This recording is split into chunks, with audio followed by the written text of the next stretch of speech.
डलबा मुन्ना डालब अपन रम्मा का डलबा मुन्ना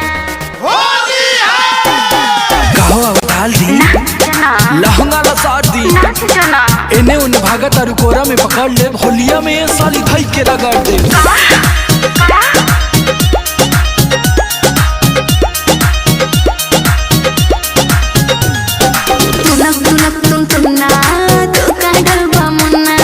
अच्छा हाँ हो सटा तब न बताई तुनक तुनक तुम तुन्ना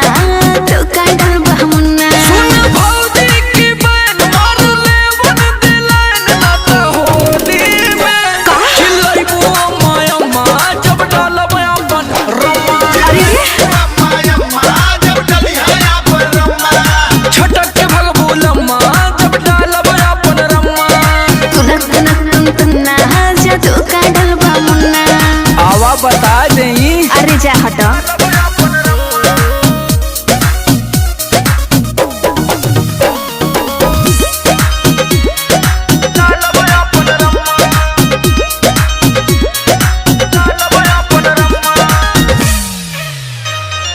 रोंगे खातिर गलिया तो हर मनवा हमर झूमे हो तोहरे जैसन डाले वाला आगे पीछे घूमे हो हाथ रगड़ा जइबू इतना दम नहीं क्यों रोंगे खातिर गलिया तो हर मनवा हमर झूमे हो तोहरे जैसन डाले वाला आगे पीछे घूमे हो भौजी की बहन ले ले तोहफा में चैन ना तो होली में चिल्लाइबू माया माँ जब डालब अपन जब डली है अपन रम्मा छटक के भगबू लम्मा जब डालब अपन रम्मा तुनक तुनक तुम तुन्ना जादू का डलबा मुन्ना डालब की चिंगूर जइबू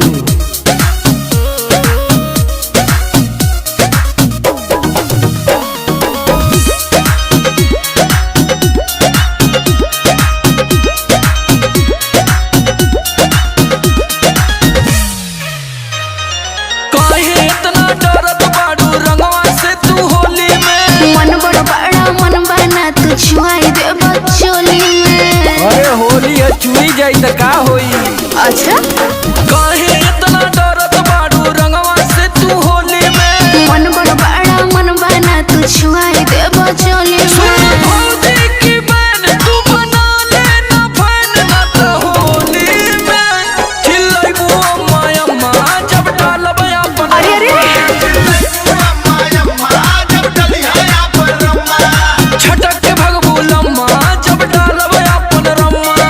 तुनक तुनक तुम तुन्ना जादू का डलबा मुन्ना अरे समर आलोक का रंग जाई तो बुझा जाई हाँ